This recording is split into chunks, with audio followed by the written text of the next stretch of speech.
గోంగూర ఊరగాయ తింటావా, అమ్మో బీపీ ఎక్కువ అయిపోతుంది. అయ్యో కొబ్బరి చట్నీ తింటావా, కొలెస్ట్రాల్ వస్తుంది. అయ్యో నువ్వులు తింటావా, నల్లగా అయిపోతావు అని డాక్టర్లు ఈ తజ్ఞులు చెప్పడం మొదలుపెట్టారు. మనం ఊరగాయలు తినేది ఆపు చేశాము, కొబ్బరి చట్నీలు తినడం ఆపు చేశాము, కోడిగుడ్లు తినడం మొదలుపెట్టాము. హార్ట్ బ్లాక్లు మొదలయ్యాయిరా బాబు. 16 ఏళ్లకే హార్ట్ అటాక్ వచ్చి చచ్చిపోతుంటే ఏం చేయాలో తెలియదు. హార్ట్ అటాక్ వెరీ డేంజరస్ అని లెక్చర్ల మీద లెక్చర్లు ఇస్తున్నారు, కానీ ఒక్క హార్ట్ అటాక్ నిలవట్లేదు. 16 ఏళ్లకు హార్ట్ అటాక్ ఏమిటి, 20 ఏళ్లకు బీపీ ట్యాబ్లెట్లు ఏమిటి అని ఒకడు ప్రశ్నించట్లేదు. మీరు చేయాల్సింది ఇంతే. ఒక వారం సొరకాయ, ఒక వారం దోసకాయ, ఒక వారం బూడిద గుమ్మడికాయ జ్యూస్ తాగొని పొద్దున తాగండి. 9 వారాల్లో 95% బ్లాక్ ఉందని మొన్న విజయవాడకి వెళ్ళాం. విజయవాడలో కదండి, 8 మంది ముస్లిం సోదరులు ఆసుపత్రిలోకి వెళ్తే ఆపరేషన్ చేసినా మేము గ్యారెంటీ ఇవ్వలేము, ఏం చేయాలో తెలియదు, చెయ్యి ఇలా ఎత్తలేము, కాలు ఇలా ఎత్తలేము అని వెళ్తే ఇలా చెప్పి పంపించేశారు. స్టంట్ వేయలేము, ఏమి చేయలేమని. మీ లెక్చర్లు విని దోసకాయ రసము, గుమ్మడికాయ రసము, బూడిద గుమ్మడికాయ రసము మీరు 9 వారాలని చెప్పారు. యాక్చువల్లీ 6 వారాలకే మాకు శక్తి వచ్చేసింది, నడవడం మొదలు పెట్టాము. 9 వారాలకు నేను ఇప్పుడు 3 కిలోమీటర్లు నడుస్తున్నానని ఒక్కరు కాదు, ఇద్దరు కాదు, 3 వచ్చి చెప్పారు. వందలు వేల మంది. కానీ దోసకాయ రసం తాగితే బ్లాక్ పోతుందా, సొరకాయ రసం తాగితే బ్లాక్ పోతుందా? సొరకాయ అంటే ఎలా ఉంటుంది? సొరకాయ అంటే సొరకాయలాగా ఉంటుంది.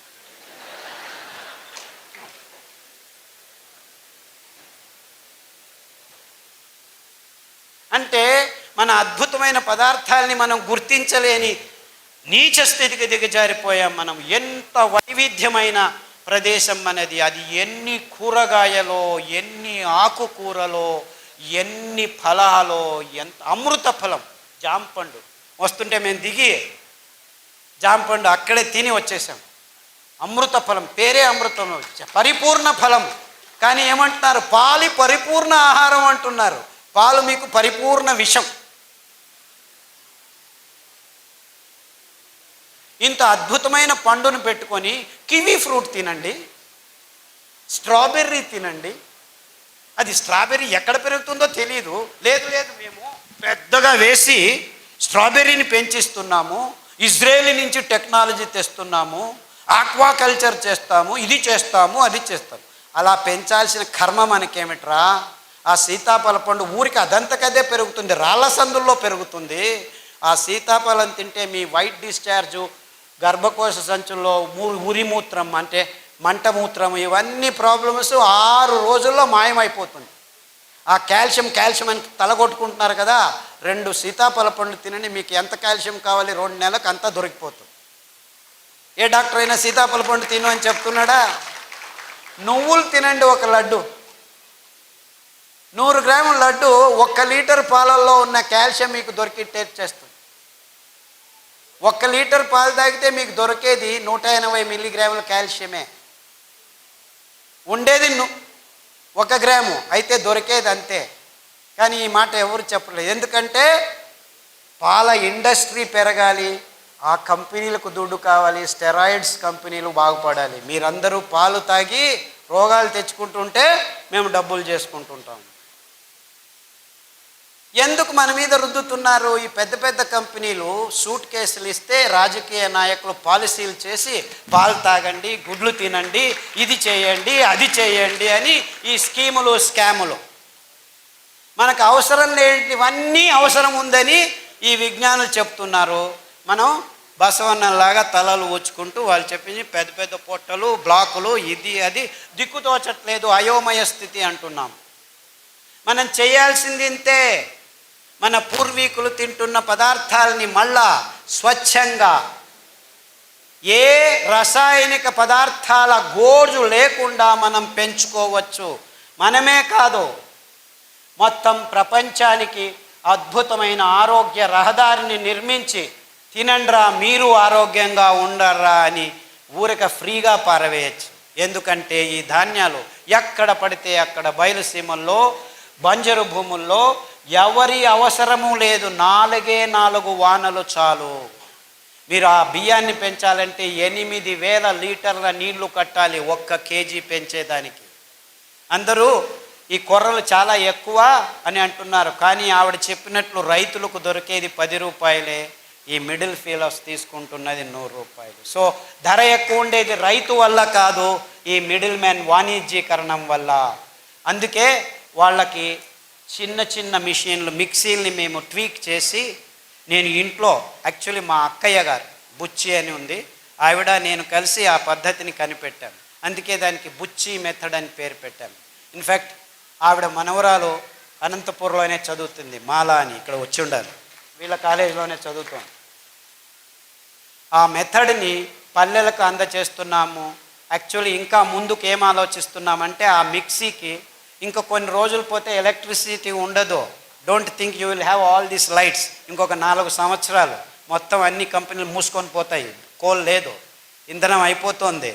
సో నిజంగా అప్పుడు మీరు భోంచేయాలంటే భానుజా గారి దగ్గర రావాలి, ఎందుకంటే వాళ్ళు మాత్రమే మీకు బియ్యం ఇవ్వగలరు. అర్థమవుతుందా? ఆ మిక్సీని పనిచేసేదానికి we have designed a small solar plate. ఒక మిక్సీకి ఒక సోలార్ ప్లేటు. సో చెట్టు కింద కూర్చొని ఆ ప్లేట్ చెట్టు పైన పెడతాము, నీడలో కూర్చుంటాము, ప్లేట్ ఎండలో ఉంటుంది, మిక్సీ రెడీ అవుతుంది, సిరిధాన్యం మీకు రెడీ చేస్తారు, బియ్యం రెడీ చేసి ఇస్తారు. సో ఆవిడ వెనక తిరగండి, ఆ మహిళల వెనక తిరగండి, మీకు నిజమైన ఆరోగ్యమైన సిరిధాన్యాలు ఇప్పుడు కాదు 5 సంవత్సరాల తర్వాత కూడాను దొరుకుతాయి. ఎందుకంటే ఆ డీసెంట్రలైజ్ టెక్నాలజీని మేము గడిచిన 5 సంవత్సరాల నుంచి పల్లెకు వెళ్ళి ట్రైనింగ్ ఇస్తున్నాము. అందుకు బాలన్ గారు చాలా శ్రమిస్తున్నారు. బాలన్ ఎక్కడున్నావా బాబు? ఆయన ముందుకు రాడు, వెనకలు ఉంటాడు మహానుభావుడు. బాలన్ అని ఆయన ప్రతి పల్లెకు వెళ్ళి ట్రైనింగ్ ఇస్తున్నాడు. అంతేకాకుండా మైసూర్లో ఒక చిన్న పల్లెలో 5 ఘటకం అంటే 5 మిక్సీలు చిన్నగా వచ్చిన వాళ్ళందరికీ, వేరే వేరే ఊర్ల నుంచి వచ్చిన వాళ్ళకి ట్రైనింగ్లు ఇస్తూ ఉంటాం మేము. ఎందుకంటే ఈ ధాన్యాన్ని పెంచేది ఒకవైపు అయితే, ఈ మిషన్ల చేతుల్లో చిక్కుకొని మళ్ళా అందరం ఈ కంపెనీల కపిముష్టికి వెళ్లకుండా ఉండాలని డీసెంట్రలైజ్డ్ టెక్నాలజీ, అప్రోప్రియేట్ టెక్నాలజీ అని తయారు చేశాము. ఇప్పుడు పల్లెల్లోనే మీరు బియ్యాన్ని తయారు చేసుకోవచ్చు. పల్లె ప్రజలకి ఇది చాలా అవసరం. ఎందుకంటే మీరు పెంచుతారు, మళ్ళా కంపెనీలకు దారిపోకుండా మీ ఇంట్లోనే మీకు కావాల్సింది మీరు ఖర్చు పెట్టకుండా బియ్యం తయారవుతుంది. మీరు భోంచేసి మీరు ఆరోగ్యంగా ఉండి మిగిలింది ఎప్పుడు కావాలంటే అప్పుడు బియ్యం చేసి ఇవ్వచ్చు. ఈ అద్భుతం ఎందుకంటే ఈ ధాన్యాలు ఏ కెమికల్స్ లేకుండా 7 సంవత్సరాలు ఉంటాయి. మీరు పొట్టు తీయకుండా ఉంటే, పొట్టు తీస్తే 2 నెలల్లో పురుగు వస్తుంది. అంటే ఎంత అద్భుతంగా ఉంది చూసుకోండి. ఎంత కావాలో అంత బియ్యం చేసి అమ్ముకోవచ్చు, ఎంత కావాలో అంత తింటూ ఉండొచ్చు. సో దీన్ని నిలువ ఉంచేదానికి ఎవ్వరి కెమికల్ అవసరం లేదు. ఎంత అద్భుతం చూసుకోండి. ఇది కొర్రలే కావచ్చు, రాగులు కావచ్చు, అండు కొర్రలు కావచ్చు, ఇవన్నిటికీ అద్భుతమైన గుణాన్ని దేవుడు ఇచ్చాడు. బీజ కవచం ఉందంటే ఏ పురుగు రాదు. బీజ కవచం తీసేస్తే పురుగు వస్తుంది, 1 నెలలో వచ్చేస్తుంది. సో స్వచ్ఛందంగా మీరు అప్పటికప్పుడు ధాన్యాన్ని నిలువ ఉంచవచ్చు, బియ్యాన్ని నిలువ ఉంచేదానికి లేదు. అది ఫ్రెష్గా తయారు చేసుకొని ఈ చిన్న మిక్సీలో ఎప్పటికప్పుడు తయారు చేసుకొని అందరికీ సరఫరా చేయొచ్చు. సో ఈ మిడిల్ మ్యాన్కి దక్కాల్సిన ఆ లాభం రైతులకే నేరుగా వచ్చేందుకు మేము ఈ పద్ధతిని కనిపెట్టుకున్నాం. అంటే మనం ఏం చేసినా మన రైతులు, మన పల్లెలకు ఆర్థికంగా సహాయం కావాలి. కానీ మిడిల్ మ్యాన్ ఎక్కడో ఒక చోట డబ్బులు చేసుకుంటూనే ఉంటాడు. సో ఈ అద్భుతమైన పద్ధతిని కనిపెట్టినందుకు, పనిచేస్తున్నందుకు బాలన్ గారికి, మా అక్క బుచ్చెక్కకు నా నమస్కారాలు. ఆ మిషన్ని ట్వీక్ చేసాం మేము. దాంట్లో పల్స్ అని ఉంటుంది, 1, 2, 3 స్టెప్పులు ఉండవు. ఊరికి అలా పట్టి వస్తే టక్కన వచ్చేస్తుంది. ఇదంతా చేశాము. అన్ని విషయాల్ని క్లుప్తంగా కాకుండా వివరంగా అందరి ముందు ముక్తంగా పంచుకోవాలి. బుద్ధితనాన్ని అమ్ముకునే బుద్ధిమాంద్యం మనకొద్దు.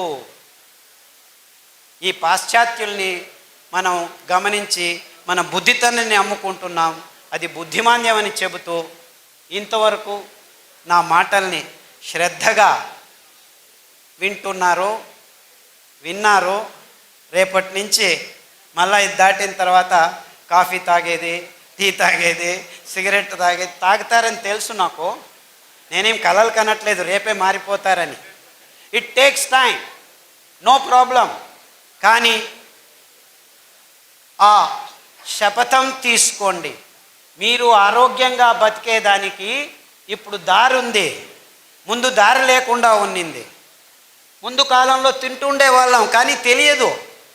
కానీ మేము గడిచిన 20 సంవత్సరాల్లో ప్రాయోగికంగా ఈ భయంకరమైన రోగులకి ధాన్యాల్ని కషాయాల్ని తాగించి ఆరోగ్యవంతులను చేసి, ఇదేమి ప్లాన్ కాదు 3 నెలలు 4 నెలల తర్వాత మళ్ళా రోగాలు వచ్చేదానికి. ఈ ఆహారాన్ని మీరు సతతంగా తింటూ ఉంటే మీ దేహం ఆరోగ్యంతో 1 సంవత్సరం కాదు, 2 సంవత్సరాలు కాదు, మీరు 100 సంవత్సరాలు బ్రతికుంటే 100 సంవత్సరాలు ఆరోగ్యంగా ఉండొచ్చు.